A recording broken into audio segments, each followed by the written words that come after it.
Welcome to the Husk Guys Podcast.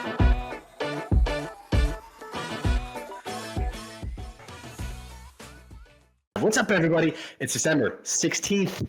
It's Christmas time.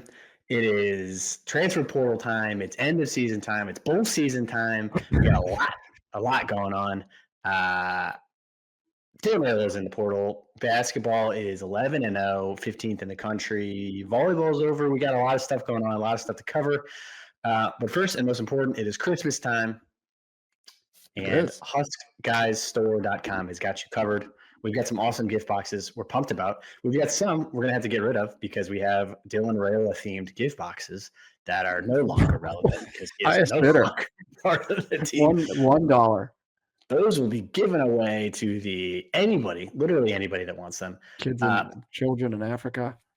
Children in Africa. We do have a Run the Ball gift box. So a Run the Ball gift box with a Run the Ball hat, shirts, koozies, all sorts of good stuff in it. If your Husker fan dad is a big fan of Run the Ball, the Run the Ball gift box is an awesome gift for him. We've also got dads, Husker gifts for dads. We've got a great gift box that has the Tom Osborne hat. Check this one out. This one's pretty sweet. The Tom Osborne hat with the tumbler and the whiskey glass, all Husker themed. If you have a Husker fan in your life, go to HuskGuysStore.com. Get yourself a gift box. Get this thing going. Andrew, my brother, is here on Tuesday night. Yeah. How are we feeling tonight? Okay. There's a lot to unpack here. Okay, so something I didn't tell you before the show. I'm going to start with a little bit of a dialogue here because this is just a fun week. Water heater broke in the house. Nice. Good time. Here's where this story is going. Yeah, nice surprise bill right before Christmas. Perfect. Great way to end the year. So here's the saga. 3 nights ago, Becca tried to turn the hose on and turn it off. I was sleeping post nights. I get up and she says, "Oh, by the way, for the last 2 hours, I haven't been able to get the front faucet off." Long story short, it's just exploding into the front yard. I mean, just exploding. Couldn't do it. Couldn't do anything. Not a big maintenance guy. Not a big blue collar guy. So didn't really know where the water main line even was. Had to bring over some neighbors, and this was like their Super Bowl. I mean, they were stoked. They're digging up the yard. They have tools that are built for this moment that I've never even seen in my life before. Anyway, we managed to fix it. I switch out the sprinkler head. Next day, I'm wrapping up the remainder of the sprinkler spigots and stuff around the house, right? And there is something bursting out of the back wall of the house. I mean, just a flood coming out the side wall of the house, and we trace it back to the water heater. Well, Becca had turned one of the knobs. It's okay. She's forgiven now. Around this water heater that maybe was not supposed to be turned. Didn't know this during the initial breakage. Okay. You can see where I'm going with this in an analogy of a flood of unfortunate things that just keep happening. I mean, for Nebraska fans. So here's what happens next. Okay. So I now have a bursting through the wall of a house pipe on one side that is now, I think, fixed, and a second leak that is breaking through the side of the house. That's broken. And we bring in our plumber. Then the plumber is who I am going to say is akin to Matt Rule in this picture.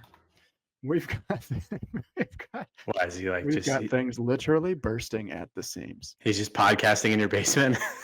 he's talking about hamburgers and during Penn State week. he's talking about golf carts while everybody transfers. Yeah, and it's not helping anybody at all. No, so he comes in, and apparently, so there's this water pipe that is right next to the water heater, which is the one that Becca had turned. And this was flowing. So every time we turned it off, the leak out the back of the house would stop. Turn it back on, it breaks open and leaks again. He comes in and he goes, "You know what? Tell you what, boss, I don't even think we should fix it. Yep, smart. Just I know. It's like, okay, is that an option? He said, well, I'll tell you what. You know what's crazy is that line, even though it connects right next to the water heater, it's actually going from your house to the outside, and it's actually a useless pipe that was stopped a while ago at some is point. this somehow like Nebraska's useless and unfixable? And Is that I what we're getting said, at? so I'm sitting there and I'm literally comparing things to Nebraska football in my head because it's all that I know. And I'm saying, is our coach telling us that everything's fine? There's nothing to see here. All you have to do is just not use this pipe, which is clearly bursting through the back of the house right Just now. don't do anything. It's fine. It's nobody. nothing. It's nothing. Nothing is wrong. And It's in nothing. fact, the future is bright. You know why? Because we can just cut that pipe. It's done. It's not a problem anymore. Who needs Raiola? I said again, is that an option to just say that one's leaking? Let's just cut it out of the entire home. So my plumber is Matt Rule telling us, the future is extremely bright, despite my house clearly being in meltdown mode. Meanwhile, I'm thinking about selling this house entirely, except I can't sell my Nebraska fandom. It is deep within my blood. Things have been a little rough and rocky these last, let's just say this last month has not gone as planned for Nebraska football. But the future is bright. You can just cut pipes. You can just not use them anymore. It's fine. There's some holes in my house that I have to figure out how to fix now. It's fine. You just don't use them anymore. And you know what? You find a new source of water. Your hot water still works. You're going to be fine. Yeah, just use a match. Transfer portal is the pipeline. That is the future. That is the hope. And it's hurting us right now, though. I just tweeted this that I tweeted it last year and basically tweeted every year of we're in like basically the lowest point of the offseason hype cycle of you're coming fresh off the Iowa loss, which happens every single year now. It's like, it's like Thanksgiving, Iowa loss, then season ends. Like that's like kind of our thing, It's like, oh, we lost Iowa again. This time, just absolute thumping, 40-16. But you're like at the lowest point, and then there's this weird period now where like all of a sudden everybody just transfers. Like everything is just total outflow. It's the season ends. Now we fired Donnie Raiola, Dayton Raiola decommits. Now Dylan Raiola is decommitted. We've fired our defensive coordinator. Transfer portals are coming in. Everybody's leaving.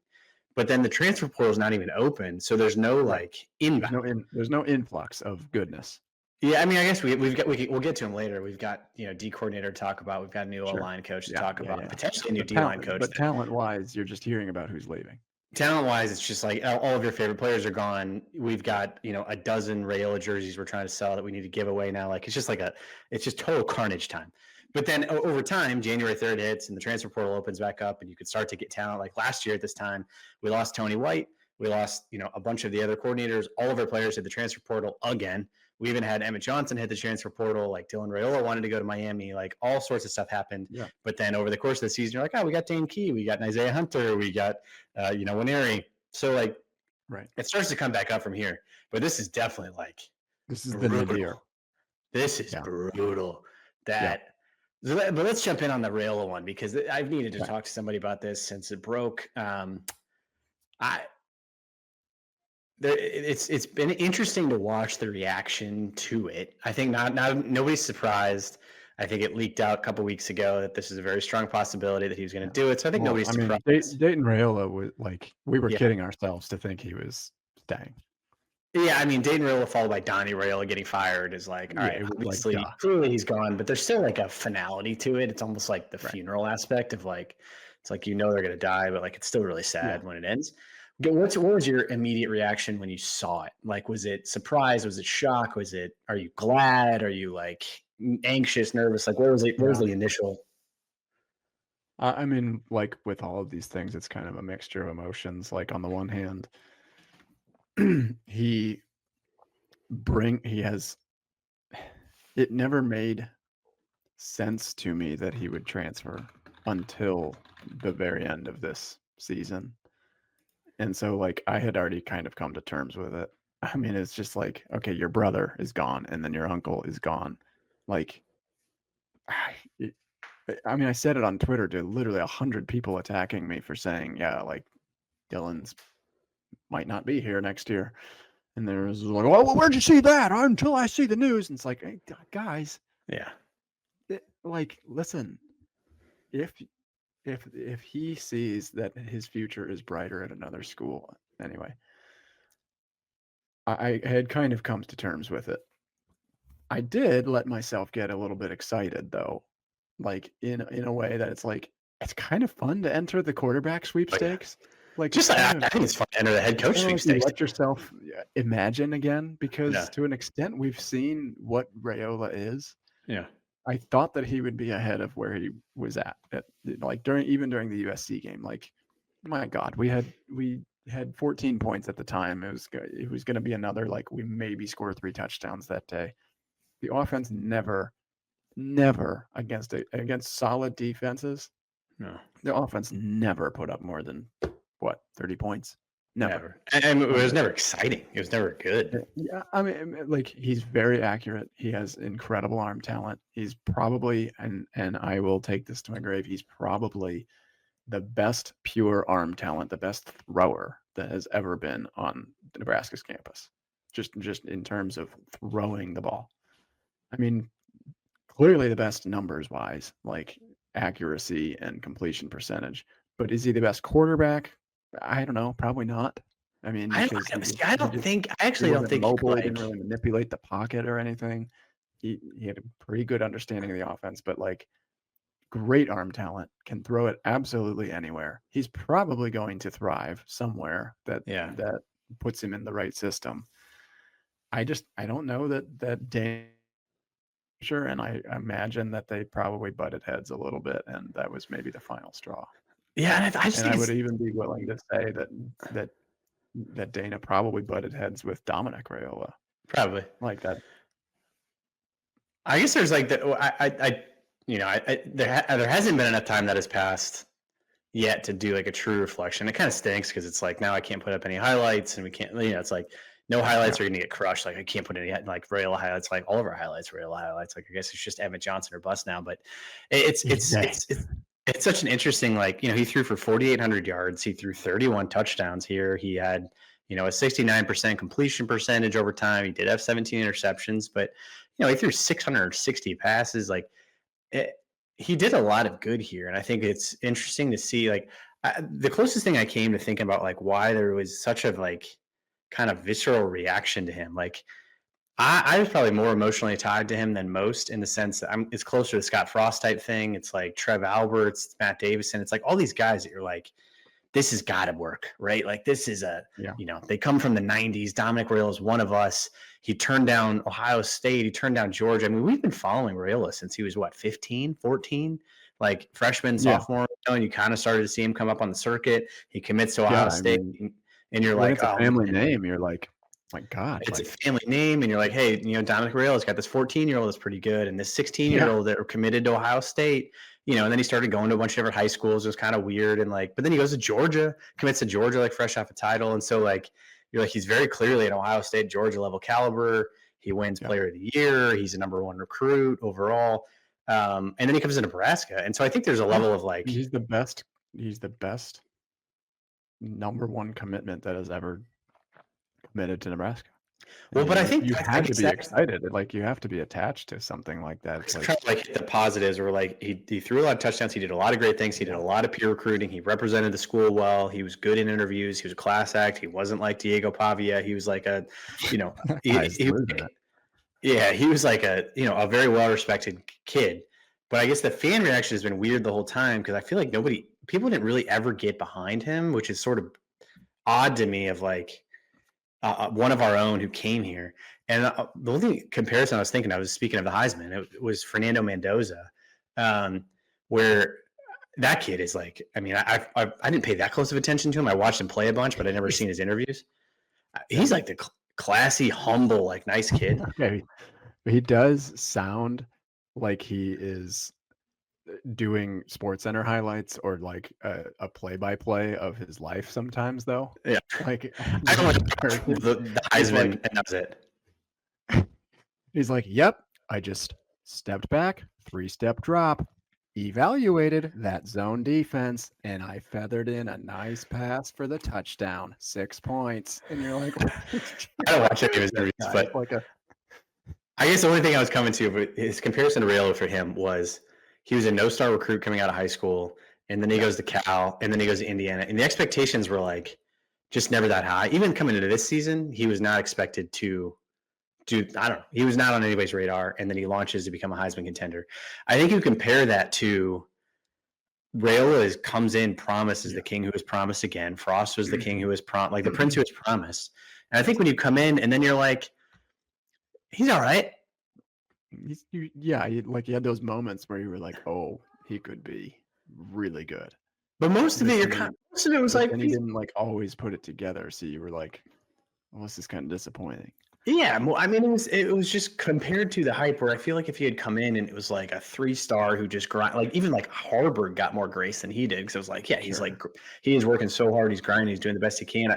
That's the only thing I could think of to get to that point of like that imbalance of like, no matter what he did, people were gonna be like, he just isn't. Right. And it's pretty evident to everybody. Like it's not that great of a fit. Like I feel like our offense never worked. Holgerson's offense never worked. Rule's offense didn't work. Like we tried to build the entire team around him, but it just sort of never really hit. It is, and I think this year will forever confuse me how it did not, because like, God, on paper, this is great offense. I mean, like you literally just ended up with the All-American running back. Yeah, Doak Walker finalist, like, and that was not predicted by anybody. Yeah, and you have a 5-star quarterback.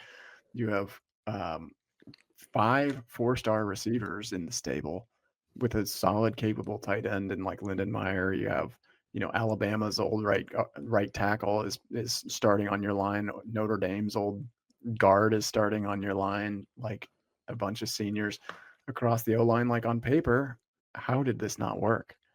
And it was kind of, I think getting into the Minnesota game, when you watched it, you were just like, something is broken. And it seemed to actually have been much more of a Raiola problem than we realized. Yeah. And I think a lot of it is just, I do think that the mobility aspect is like, I mean, Latif doesn't look ready for next year. Like looking at the Penn State game and the Iowa game. So for those that think, hey, maybe we'll just go find a backup for Latif, I do not. No. That does not get the Huskers stamp of approval. I think you have to go hard in the portal. You may not have to get the top guy. It'd be nice though. It would. It's going to cost you. But someone like a Sam Levitt, who is a gamer, knows how to win, has experience, can come in right away, let Latif develop, for another year, and then hopefully he's ready to start.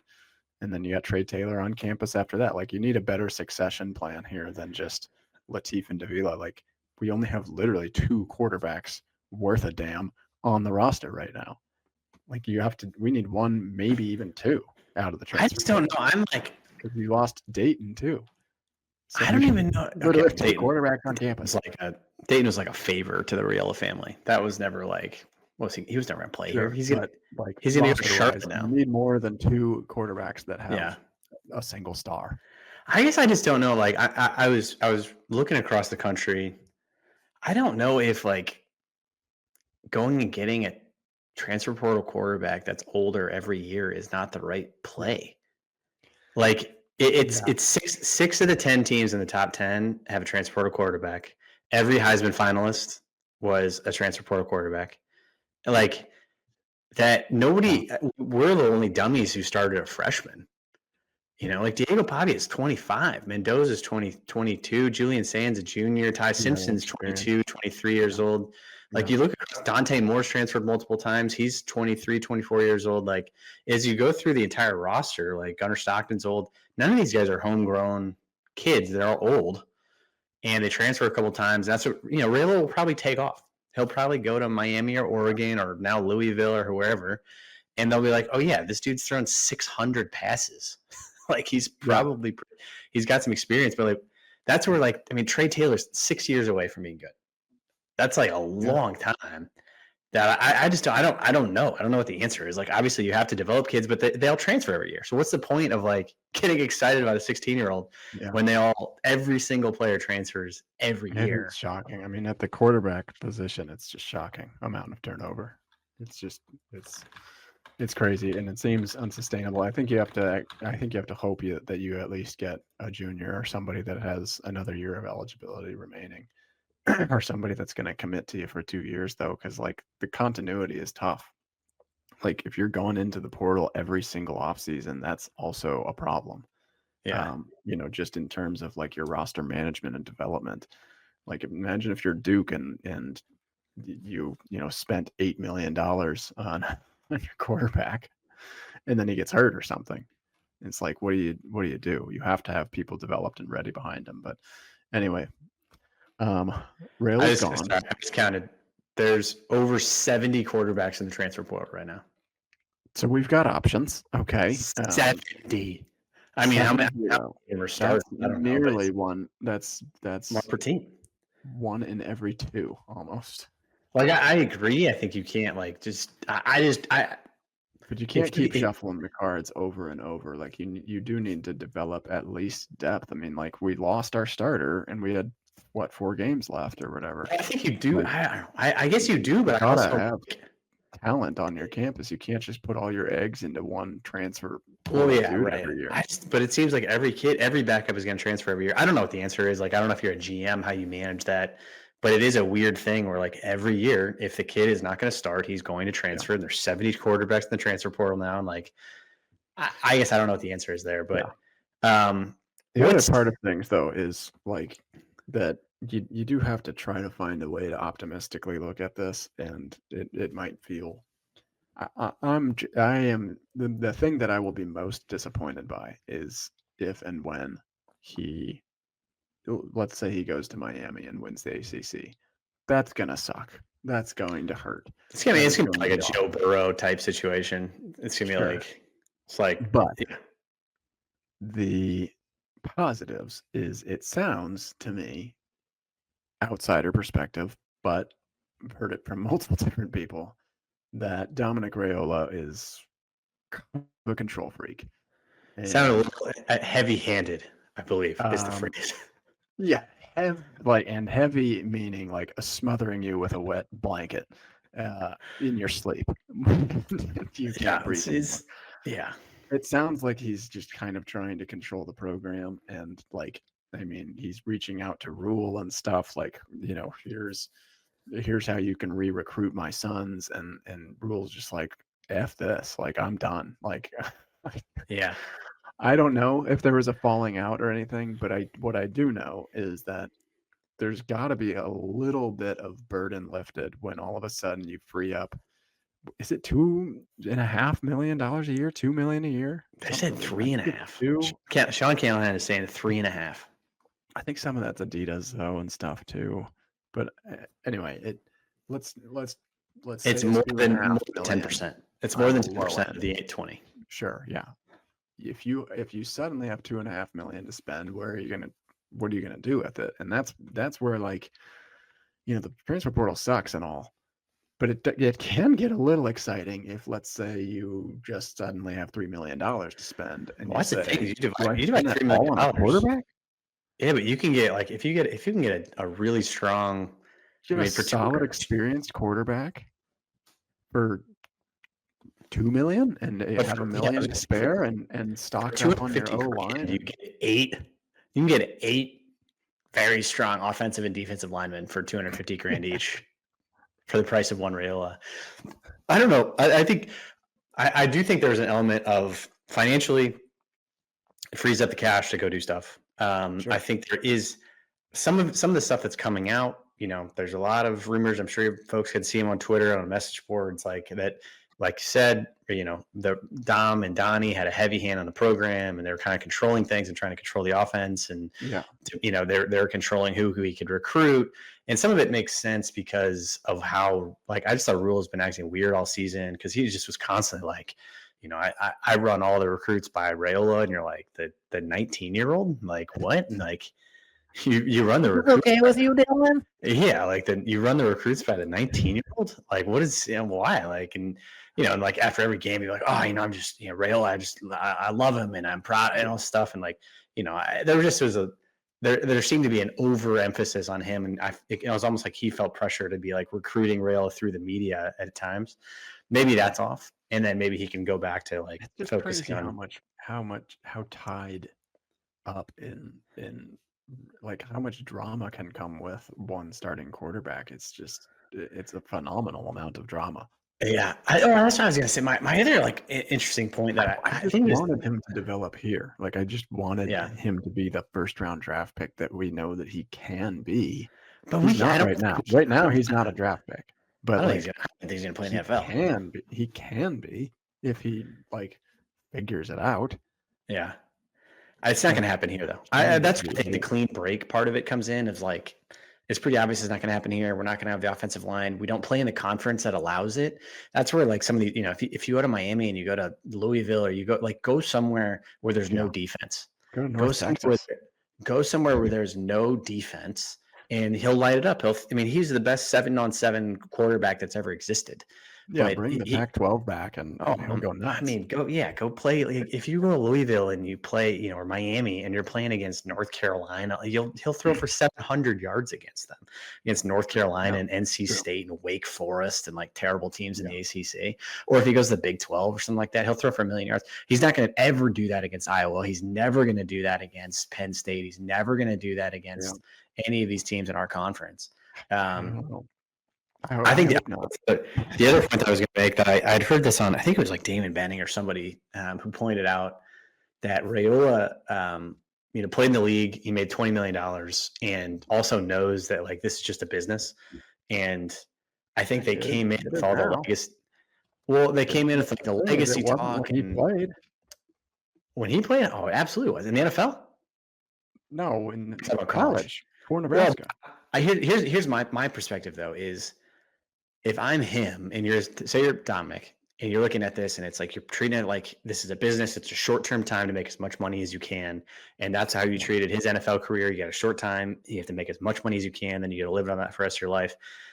If he has an ounce of self-awareness and he sees Raiola as not headed to the NFL, which I do not think he is, at this point, maybe he develops and gets better the next years. He's not playing the NFL right now. This current player, he's got a chance to make $10 million in college. He's made, $3 million each of the last 2 years. He'll make $3 million each, $2.5 to $3 million each of the next 2 years. If he transfers 2 more times, he graduates as well. He graduates around for his PhD somewhere. Yeah, I mean, take a redshirt year, try to fight for a 5th year, do the Diego Pavia thing, and just go to JUCO, keep playing. But like, he makes $10 million and he graduates with a $10 million nest egg. Like, it's hard to fault him for like shopping him around like that. I don't think he's gonna play in the NFL, and so I'm like, I get it. Can you imagine if Raiola put up some big like Instagram poem or something again and some BS, and then he was like, "By the way, I'm coming back," and everyone's like, "Oh shit!" I can't now. I mean, it's over now. Oh, all of the things that I just said about you, but no, like, which is honestly, it is a possibility if Nebraska's his best offer. If they're really chasing money. I mean, I guess that's where I come down to, like, that would be. That's where, I mean, it's a Nico Iamaleava thing of like. That's what I'm saying. He took $1 million. Do we think that he is worth $3 million right now? Because I would say that if we're treating him like a stock, his value has been diminished mainly because he's walking on one foot right now. He's got a broken leg. He can't even play in spring ball, I don't imagine. So that's he might end up with a worse deal here. But if you view it as like if they're trying to view it as like, I need to get you on a team that's going to get you drafted, Yeah. I guess I see that. And that's Yeah. like, honestly, that's the only thing that I can see right now. I just don't think that there's any way he gets as much, if not more, than he was making this year as a junior coming off a broken leg and a pretty average season. Yeah, somebody will take a chance on him, but I do think, especially as these rumors are swirling already, like I think that like when I initially thought of it, and it was like when he initially kind of said a couple weeks ago, I was like, all right, he's definitely not going back to Ohio State. They're done with him. They got their guy. Ohio State's got, saying they're good. Yeah. He's definitely not going to Georgia. That's where he'd recruit, committed before. They got Gunnar Stockton. He's definitely not going to be back to USC. That's where Mayava just re-signed there. So like those guys are out. I have a hard time believing like an Oregon wants him. I have a hard time believing any of those top programs want him. I keep hearing Oregon, and is Dante Moore really going to leave? Well, he might be the number one quarterback picked because this is like the worst draft class in 10 years or something. That was going to be Mendoza, probably. Well, it'll be Mendoza and Moore, the only two recruits. Moore so is good. Okay. I mean, if he goes to the NFL, like I guess I could see Oregon, but he is a different quarterback than Raiola. I don't see that. I see him closer. Oh my God, Nebraska plays Oregon next year. Yeah. Now that would be a ticket. But I do like if he lands at Louisville, which they just came out and they said like they're going after him. That to me fits better in my eyes of like, kind of an 8-4 ACC team is more fitting than Ohio State. That's kind of like he went from like I'm an Ohio State guy to like go play the worst conference in football and light it up. Yeah, you're kind of like climb your way back onto some draft boards. Yeah, you're kind of like a Syracuse Louisville guy. You're not like an Ohio State Georgia guy. Just a meltdown of a team. You're like a Syracuse. Like I can beat that team. I can definitely beat Syracuse. Yeah, Louisville just march on and go play Kentucky. All right, well, we got guys on our team that we move forward with. I think we covered most of the stuff. I mean, I think there's. Are there any predictions of other big departures coming because, like, in the Raiola fallout here? I think I just like who's the big one that you'd be most worried about? I think Barney's going to transfer. Barney. But my thing right now is like I just am like I just hate this in the sense that I keep thinking it's going to level out. Nobody is safe. But I keep thinking this. NIL was super exciting 3 years ago. And it was like, oh man, we can get O'Shawn Mathis. Remember that? Like there was one guy in the transfer portal, and we got O'Shawn Mathis. Yeah. And now, then last year was chaos. Yeah. We lost our entire defense and Tony White, and everybody left. And now, and so like all of this stuff is like, at what point does anybody stay ever? Because every player that goes in the portal has the opportunity to double their salary or double their income or double it. And even if it's from 100 to 200 or 50 to 100 or 100 to 150, you're going to go take that extra 50,000. So like, I just think we're going to see 60 players in the portal, and we're going to have to re-recruit 40 out of it that we want. And so that's where I'm like, I think it's horrible. I think it's annoying. I think it's stupid, but I don't fault the players, because if you're going to get an extra 50 grand, you probably should do it. Like, if you are a, whatever, a 1099 contractor or whatever, like, I guess you just go to the highest bidder now. But it is really crappy, just because, like, from a fan perspective, I get it. I get what the players are doing, but I also you want to be like attached to these players a little bit, just in the sense of like a fan of seeing like how cool would it have been to see freshman Raiola kind of was okay, sophomore a little bit better, junior he got pretty good, and then if you get a senior year, you're winning like titles. Like that's what everyone visualized, and like was that he wasn't a flight risk because he's different. He's Nebraska. He's born and raised. He's got the photos. He's got I'm a little kid wearing a Nebraska jersey cheering my dad on with the Lions. Like he had it. It was all set up. My sister's in the athletic department. My uncle, my brother's committed. My dad is like, we rolled out the red carpet for this kid, and you still left get loyalty. It's just staggering. So for fans, you're just like, why why even get excited about like the freshman recruiting anymore?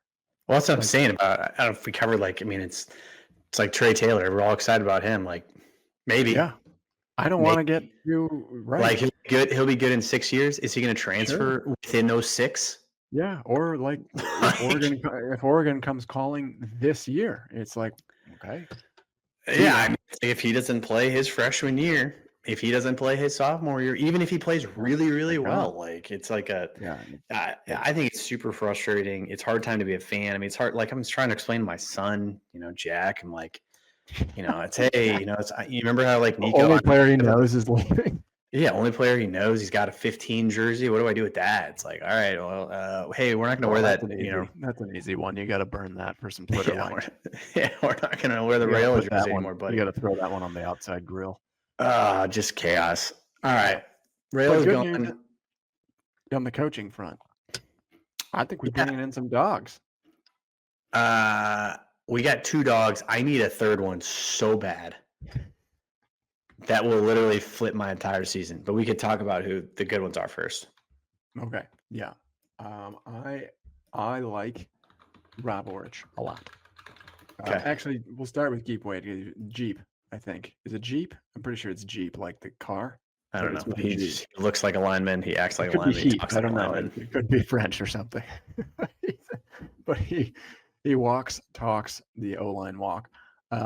He is an animal in all terms of O-line metrics. They consistently ranked very well at Georgia Tech in run pass protection metrics. They've had a top 20 rushing offense, and they really didn't actually like. People seem to think that what's his name, Paul Johnson, is still there or something, coaching triple option. That ended years ago, guys. They are very much a balanced offense with Haynes King. They in fact passed an equal amount of times to Nebraska. It was like 4 more times than us on the year, but they had a top 20 rushing offense and they only gave up 9 sacks on the season. 9 sacks on the season. That's how many Raiola gets Is sacked what every we game. did against Minnesota. And We gave up Michigan. 9 against Minnesota. We gave up 7 against Michigan. Like, these are things that absolutely positively needed to change. And I am just glad to see Rule making some big boy decisions. Like, I mean, that I know that Donnie Raiola was failing. There by some metrics we developed well as the course of the year went on, but by others it just was not getting the job done. And this break, I mean, that had to be because you just knew that Dylan was leaving too. I think that like the writing was on the wall and everything there already for Donnie, probably midway through the season.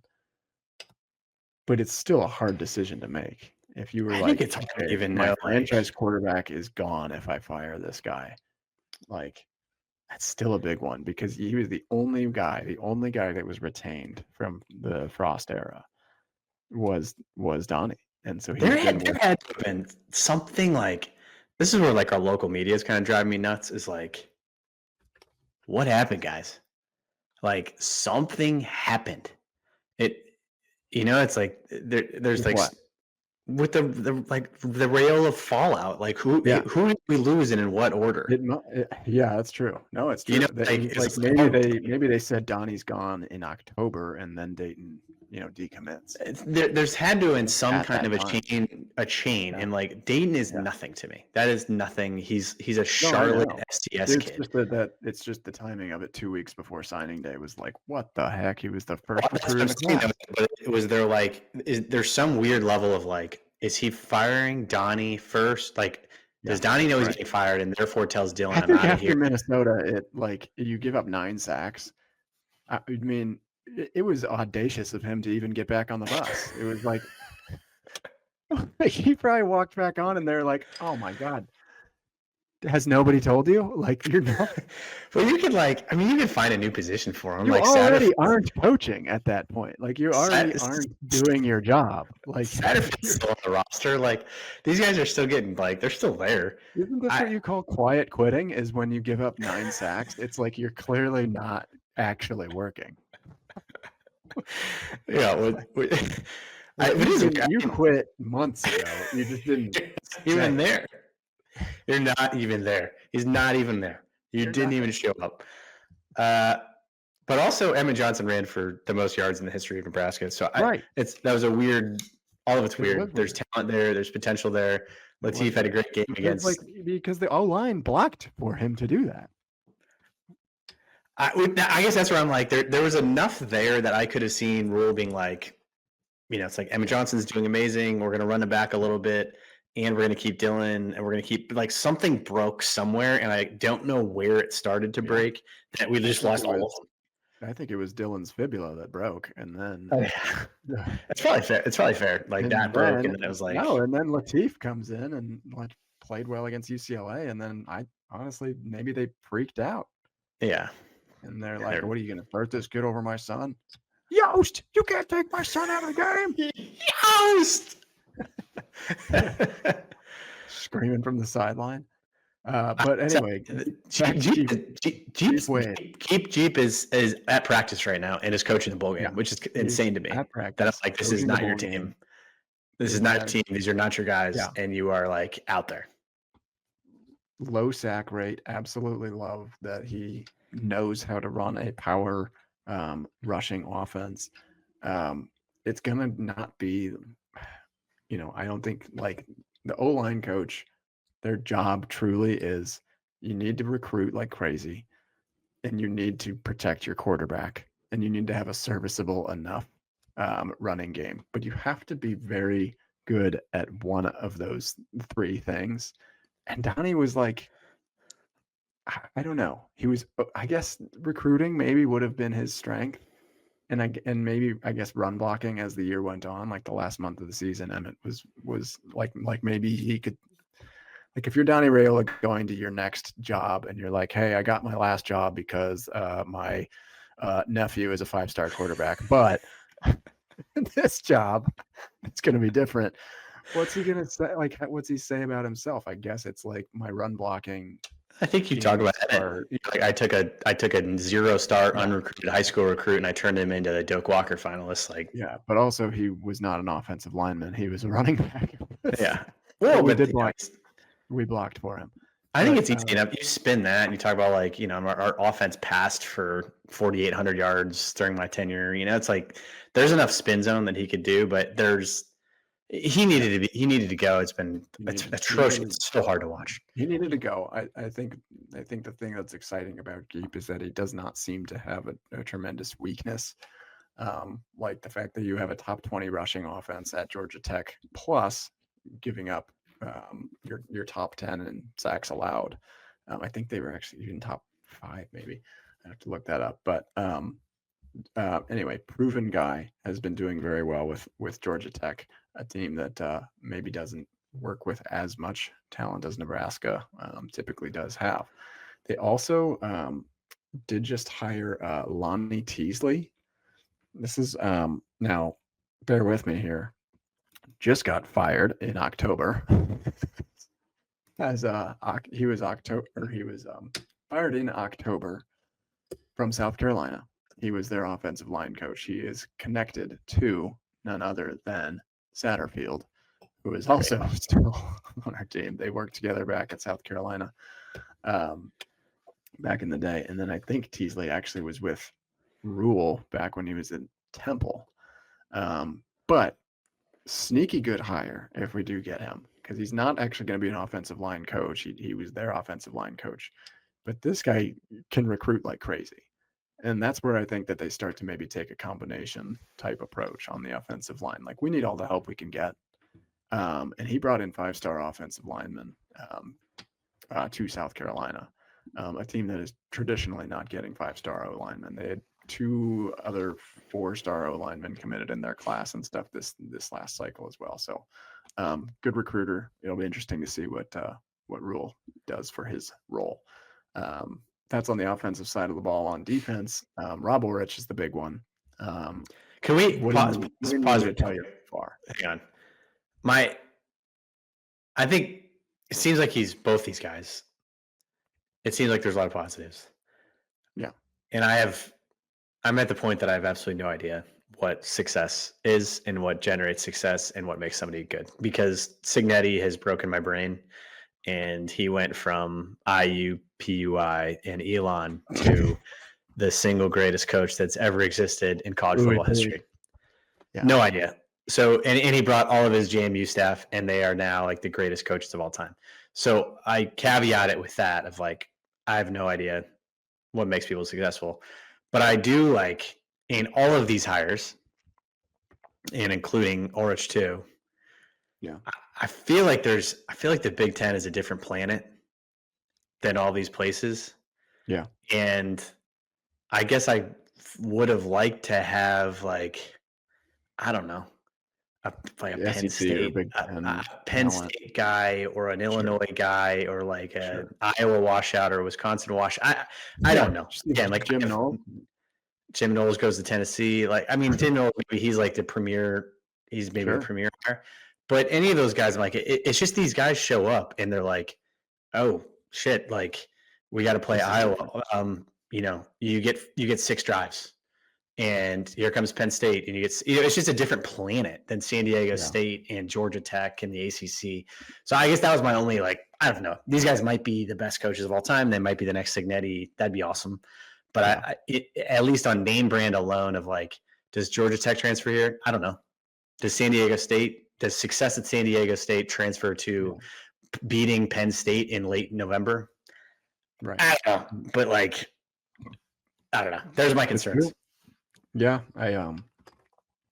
yeah, it's true. I think the other one is just like you need to fit in with Rule, and like he sort of let it slip about John Butler. Just like he wasn't the best fit for me. And he like said those words, and it's like that doesn't sound malicious or anything. That's like very much Matt Rule, like in his coach speak and stuff. But like that also stands out because he doesn't say things like that, and probably means they weren't really seeing eye to eye on things. Yeah, but I don't know. His success rate on coaches is like, it's not good. 0%. I mean, like Satterfield comes and goes. Tony White, I would consider success. Tony White a success. I consider Tony White a success, but then he couldn't keep him. Like we're on our second, we're on our third defensive coordinator. We're on a new offensive lineman. He didn't recruit Raiola the first time. We're on like it's like he's churning through these guys, and like I can't figure out what Rule is to be like like Orich is like a Rule guy. Like you didn't even know him, it's like you just met him. Yeah. Like, he just met him last week, and he's like, yeah, this guy, like this guy's pretty chill. Yeah, this guy's sick. He's got a ton of energy. I'd like to get a beer with this guy. He's got a ton of energy. Great. Yeah. No, I think the most reassuring thing is that like these are different hires than what he was doing in the beginning. Like to go with correct. What's his name? Little kid McGuire, who was in like 24, and we talked ourselves into like this kid. I mean, what's not to love about this kid? This guy, Joey McGuire. This guy can't even rent a car yet, but he is going to be a great wide receivers coach in the Big Ten at a premier program. Like it's he brings Pop-Tarts into there. He's a film rat. Like he clearly is taking a new approach, which is like we need experienced guys on the sidelines. And Orich is a little bit more of a blend because he's still early, but like he succeeded at Idaho of all places for 2 years.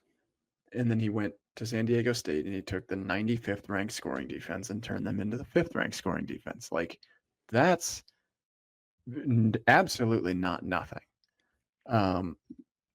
He also had a top 20 like rushing defense. They only gave up 12 points a game. I mean, he's developed a track record. He's a Broyles Award nominee. He's got a tough defensive identity. There are things that absolutely translate. He's going to run a 4.25, which I think people are going to be probably more excited about this next year. It does seem a more fitting for the Big Ten. And it tells me that like we are planning on going to town in the portal for defensive linemen because we currently basically can't run a 4-2-5. Like we almost don't have 4 defensive linemen that are capable of stopping Utah. But yeah, I think that was actually probably a sneaky good hire. I mean, if you've got a top 10 defense pretty much across the board in every major statistical category, like you just kind of have to trust that you're doing something right, I think. Yeah, I think he's got the energy, he's got the scheme, he's got the track record. Dave Bartu loves him. The Matrix analytical guys, they love him. Yeah.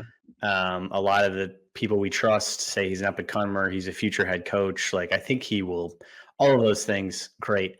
I guess I just don't. It's kind of like the Matt Campbell to Penn State. It's like you kind of just don't know. You just don't know yet. You just don't know, and this is hypothetically good.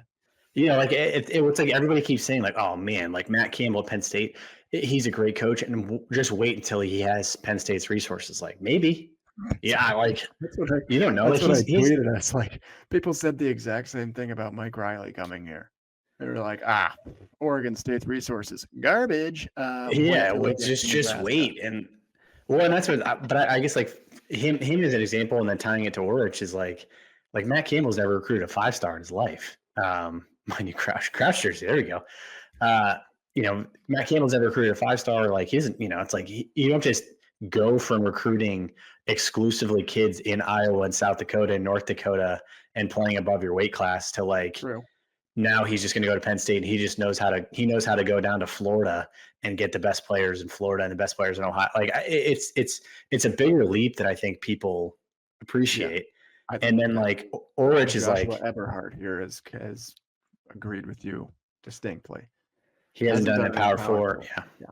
I think that's I've turned into a prove it on the field fan. I'll believe it when I see it. No disrespect, but I don't want to get my hopes up. And I mean, I can't blame anybody for saying that because, to be honest, the last couple of years of Matt Rule has been a lot of off-season national titles. We're good at it, baby. Get those house. Well, but I guess that's where he hasn't done a Power 4. I guess that's where like the concern I have is like, could he be awesome? Sure, but like he's going to go to town in the portal. The portals opens in 13 days. He's been in the San Diego State portal. And we need him to like very quickly build relationships in Louisiana, South Carolina, Michigan, Ohio. Like, has he ever done that? Has he ever recruited anybody in any major conference at any major talent bed? He was in Idaho. I think that's where like the miss for me is like, it's like I would prefer to get somebody from LSU, which is also where like I'm obsessed with Elijah Robinson. Elijah Robinson would be a slam dunk. Yeah. That to me changes everything. Sure. I mean, he coached for Rule, like it goes all the way back with him, but he's got Penn State on his resume, he's got Temple on his resume, he's there at Baylor, but then he did a full stint at Texas A&M and full stint at Syracuse, massive recruiter, big time recruiter. Like that to me is like a little bit more the track record I'm hoping to see is like Penn State and Texas A&M and Baylor. Like he's got like the South figured out. But that's purely like he could be awesome.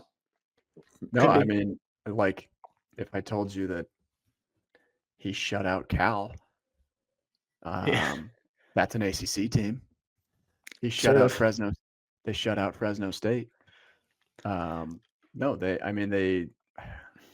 don't know. I'm grasping, I guess, a little bit, but no, I think scheme wise, like 3.2 yards per carry on the season. They only gave up 5 rushing touchdowns all season. They only gave up more than 4 rush yards per attempt in a game 3 times on the season. Guy knows how to stop the run, knows how to stop some defense, pretty good defenses. But again, I think the thing that I latch onto is not just like these flash in the pan guys. He may turn out to be that. I don't know. But the fact that he did it at Idaho twice, they got better and better. And then he immediately gets to San Diego State, and in 1 year, they go from 95th to 5th. I think he seems to have got some kind of scheme that like can work. He's got the right scheme. He's got guys coming off the edge. They Yeah. have. I mean, we had 10 sacks all season. He had 20 or 30 or something like that at San Diego State. Like, it seems like he's at least got an exciting brand of offense. All those things. Defense. I'm excited for them. I think we'll build up 32. They had 32 sacks. Yeah, how many do we have? 8? Seriously. God bless. I don't think we had 10. Many Look up Nebraska's. I'm pretty sure we had like 10 total. So that kind of stuff, you're like, all right, great. It's just a matter of, can you do it against Iowa and Penn State in November when it's cold? And that just seems. State was 23rd with 32 sacks. Nebraska was 105th with 19. No, 19. Sacks. 19, of which 8 of them were against, those first 4 games we played. Tony White came in from Syracuse and was outstanding year 1. Right. It could work. But I want to make sure we talk about our upcoming game. We still have a game. God. We got to talk about it. I'm very nervous. Disappointing bowl job that I've seen in quite some time. And I will tell you, one of the reasons is back when we did hire Mike Riley. sorry for dragging Mike Riley twice in 1 hour. I actually wanted us to go after Whittingham. Oh, that's sweet. At the time, he was just doing it and doing it and doing it over and over at Utah. And it was like, to an extent, it was like Utah had just become this like consistency of winning. Mm-hmm. And they played Big Ten style football, but in the Pac-12 or 10 or whatever it even was at the time. And he withstood like the test of time. He's been there for 21 years. Yeah, he's a very good coach. Back then it was he had been there for, I don't know, maybe like 13, something like that. Whatever, you do the math. But regardless, I was like, okay, he's been there a while. He's been proven. He's done it well. They always ran the ball well. They always played good run defense. Now we have to face him, and I am scared. Yeah, it's going to be. And they have a top 3 rushing offense in the country. They run the ball as much as anybody does. They have a number 2 rush offense by yards per game, 269.75 yards per game. 270 yards a game is like, that's absurd. 3,237 rush yards on the season. They also run the ball for number 1 in the country, 6.1 yards per carry. It's not great. So terrifying. They're 4th in the country with 37 rushing touchdowns. This is the worst possible matchup that we could have drawn at our tier of bowl game. Like for a spin zone. Only worse one would be not making a bowl game, which we did before Rule got here, and he has since. Good point. He's given us the opportunity to get our tails kicked in. Yes, it's this is a rare opportunity to do so one more time in 2025. Was it not enough that we lost 77-26 in the last 2 games? We get to do it one more time. So Huskers are 7-5. Utah is 10-2. Their only 2 losses are Texas Tech, who is obviously in the playoff, and BYU, who is right on the cusp of the playoff. 2 losses, 10-2. They had made a run at the playoff. They probably could have made it. Probably going to be somewhere between 15 and 20,000 Husker fans there in Las Vegas. It's a good, exciting game. Hope people have a lot of fun there. They are favored by 13.5. That's a lot. 13.5 is a lot. It's the most that we'll face all season. 13.5 is a lot. It makes sense because Emmett's not playing, correct? Emmett is gone. Emmett's gone. Raiola is transferred. So we're down our best player. And this is also Utah's Whittingham's last game ever. Latif is going to start. Bad hammy. I thought that he was retiring, like he wasn't coaching. Turns out he's going to be coaching, right? He's coaching the game. Yeah, that sucks. Yeah, not great. That is just brutal. Latif's got a bad hammy. Maybe he'll be better. Not sure about that. They can run. Their quarterback can run. hit you with some positives. Utah's defense, not as good as they normally are. Problem is we don't have our All-American running back or quarterback. But hypothetically, if we had Emmett Johnson, we can already start saying if we had Emmett Johnson, we could win this game, and we could start playing that card. Utah has given up 182.83 rush yards per game. That's good for 114th in the country. They also give up 4.86 yards per rush and 16 rushing touchdowns allowed. If our strength is running the ball, I guess you want to get this Utah team. So maybe we've got a little bit of just an old-fashioned Big Ten run the ball at each other and into some brick walls. Except for they're not brick walls; they're more like just cotton. Do you know who's Nebraska starting? Who's starting at Nebraska for running back? It's sounding like we're leaning toward Mosey or Nelson. Do you know how many carries Isaiah Mosey has on the season? Oh my God, what is it? I knew this last week. I think it's less than 30. 19. Yeah. Do you know how many yards he has? 83. 83. Oh, it's close. Yeah. Quinn Ives, 16 for 119. So our two starting running backs have less than 20 carries each. Mekhi Nelson had 15. Emmett had 251 carries. That is remarkable. Also, I mean, I don't know. It's impossible to say. Good. Like, it's unbelievable that a 7-5 team got matched up with a 10-2 team. I want to play good teams. I do. I want good bowl games. I do. This is a great destination for fans. But Jesus, yeah, I don't know why we're not playing like a. Why are we not playing like this? A 6-6 team. Yeah, give me freaking North Texas and like we know we can stop passing offenses. They would, but they'd beat us too. I think now I'm looking at like this. The positives of this, we get the extra 2 weeks of bowl practice. The players get to go to a bowl game. They get to play in like a big environment. Like we're gonna get to see Lateef. We're gonna get to see Mosey. We're gonna get to see Ives. We're gonna get to see all these Dane Keelan last time. But the whole thing's a little bit weird to me of like, what kind of program is Rule developing? What kind of program is Rule developing when your second best running back on the roster has 18 carries in the entire season? It's like, are we building for the future at all? Like, it's a very weird, like, we just went all in on Emmett and then just the season ended and now we're looking at next year and like, I don't know. True.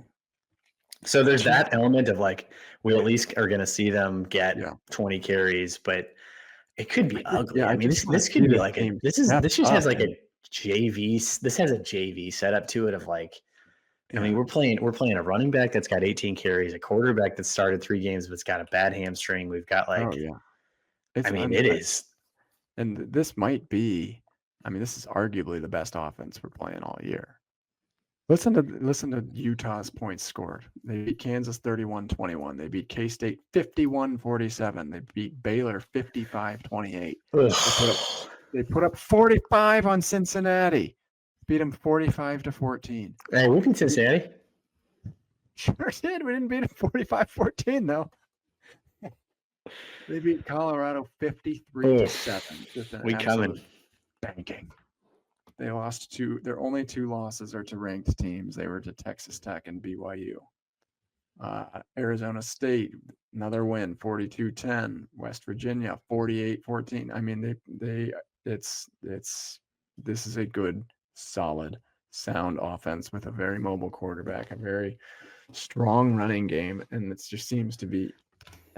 It's unfortunate the amount of weaknesses that they seem to be able to attack. Yeah, and they care and they're motivated and they didn't just have their quarterback transfer and they didn't just they're playing as a unit and they aren't playing on their 3rd string and 4th string. I mean, it's right. It's a like BC last year was playing without Ezeraku, who was an absolute game wrecker, and that was like a huge break that Nebraska caught. That is kind of a forgotten storyline. I feel like there's I don't know. I mean, it's just they're good. They're a good team. They're 10-2. They're playing to send Kyle Whittingham out on top. Like, it's ugly. This is they're very opportunistic on defense too, and that could That could be a problem for Latif. They've got 14 interceptions on the year, 11 passing touchdowns allowed, but only 49% completion percentage allowed. So like their defense is kind of, it almost like it's not the traditional Utah defenses of old, but it's very much like a Pac-12 defense where it's like, yeah, I don't know, you can just have a bajillion yards, but we will get the occasional game-changing interception and stuff. And so Yeah, it's a little daunting in the sense that I'm just getting to the point that I'm recovering from Iowa and starting to like ramp up into off-season mode. It's like I have to watch another one of these. Like, oh my god, oh, man. yeah, getting another this is not Iowa though. This team is just they beat the crap out of. That's what I'm saying though. Is you finish the season with a everybody on the 37-10 loss to Penn State, a 40-16 loss to Iowa, and then a 55-point drubbing to these guys. Like, you're gonna be in some serious trouble for Raiola this offseason to build the hype back up. Like, you're gonna need to land like the greatest transfer portal class of all time to get the hype back up, or else like fans are gonna start to flock to the exits. I mean, yeah. Utah had over 240 rushing yards in a game 9 times. 240 rushing yards in a game 9 times this season. And their quarterback's dual threat, which doesn't help. It's not great. But all right. Bowl game, transfer portal. I think that's the last topic, and we can probably do an entirely separate podcast if this podcast still exists, because we're both thinking of just hanging ourselves every single game. But transfer portal is probably the next big hype moment for us to take advantage of on the interwebs and be posting, because I don't know how this bowl game is going to go. I really hope we keep it close. I really do. I would love to see a huge showing by the black shirts. I want to see Orich come in here and start like throwing things around, throwing his weight around a little bit. I want to see Jeep Wade like say, hey, here's how our O-line is going to be looking next year. Like, I would love to see all of that. Love it. I don't know if I see it, but January 2nd, transfer portal opens. Give me 3 of your top needs that we need to be recruiting for. Right after the bowl game ends, you're going to say, I need blank, blank, and blank. I mean, you need a quarterback. You need a feature quarterback, and I think that number one, like, okay. I mean, if you get a Sorsby, if you get a Levitt, if you get a Aiden Childs, like that flips your entire offseason instantly. Flush Aiden Childs down the toilet, whatever. You like it? God, it's pretty good. Pretty good. I don't know. I just think there's really, really good quarterbacks, and the playoff quarterbacks haven't even entered the portal yet, so there's starting to be more of those guys too. True. Yep. That changes I mean, remember when we got Casey Thompson? It changed everything. Yeah. And so, but he also got Jeff Sims from the portal, so who knows? His track record of coaches and players is. You can also tank your team very quickly. Yeah, but at least get 9 months. You get 9 months of excitement. You get 9 months of like Jeff Sims. Jeff Sims is a single digit. Well, like, what do you mean? He's going to be awesome. He's 6'4" and fast. Like, he's going to be amazing. As a rocket arm. Rocket arm. He's so good. He just can't control it. He had 9 interceptions the first 4 games. Number 1 quarterback. Number 2, I'm going straight to D line, which is why I want like Elijah Robinson to like come, and I want him to show up with guys like that. To me, like when we have even like a Ty Robinson who's a 6th round NFL pick, like a guy like that gives you just complete irrational confidence, can make or break your defense in the entire season. Like having him and Polar Bear 2 years ago was like, oh, we'll be fine. Like a lot of holes in other places. Yeah. Gave me you knew you stood a chance against the run the whole game. Most games. Yep. And that's, I mean, Tony White had a great defense because he had really strong like D linemen. So I'd say quarterback, D lineman, probably a running back too, I guess. Probably my third. Yeah. I mean, I think you have to get your next like franchise piece. I do think we'll probably go after more of a short-term rental at quarterback. Like if I'm predicting it, I think that we have the freedom to maybe try and keep Latif, get a junior or senior, maybe grad student quarterback, not as fun to get the grad students, but like if you want to win now, you got to do what you got to do. That's one. I agree on the running back. Like we've got some young studs, but like just no game record experience and stuff really back there. Like Mosey could be good. Nelson could be good. I guess. I just don't know that we know it yet. And they're not Emmett. I think we can all agree that at this moment, they're not Emmett. They could become something, but my goodness. So go after that. I like Mackay Frazier. He just like entered on the portal for Michigan State. So good name to follow. And then, yeah, I would just keep it all on offense, like offensive line. Like, how do you not see that offensive line performance and then just say about this season, like what could have been, with honorable mention being defensive line? I think if we went to town on quarterback and just in the trenches and got a serviceable enough running back, we should be good enough at receiver. We should be okay at tight end. We should be okay, not great at linebacker. We should be okay, not ideal at in the secondary. And then our special teams is going to be great under Eckler. So I think that's probably going to end up being the strategy. Okay, let's do something optimistic to end this thing. Because we're in the dump. We're in the dumps. That is my optimism. The transfer portal is everything. The transfer portal giveth, and the transfer portal taketh. And when I heard that we're going to spend in the portal, I was like, "Oh baby, yeah, open up, loosen the purse strings. Let's see what we come up with. What's Daddy's next shiny new toy going to be this time?" And that's enough. I mean, God, we were so excited for Dane Keek and Hunter for 9 months and then be disappointed by in September. Hey, but we got to get something because right now it is dark times. I think we will. I think we are going to be a major player. There is like my entire reason for optimism this offseason. Like this was the worst high school recruiting class that we've had in years, ever. Like less than 10 commits or whatever it was. I mean, and they're all not good. Not going to do it. But they're leaving room to go spend big on experience. We've got enough young guys. We've got enough youth on the team. We've got enough development pieces.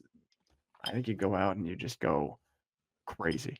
And I know that's what every single other team is planning on doing as well. But it's going to be good time.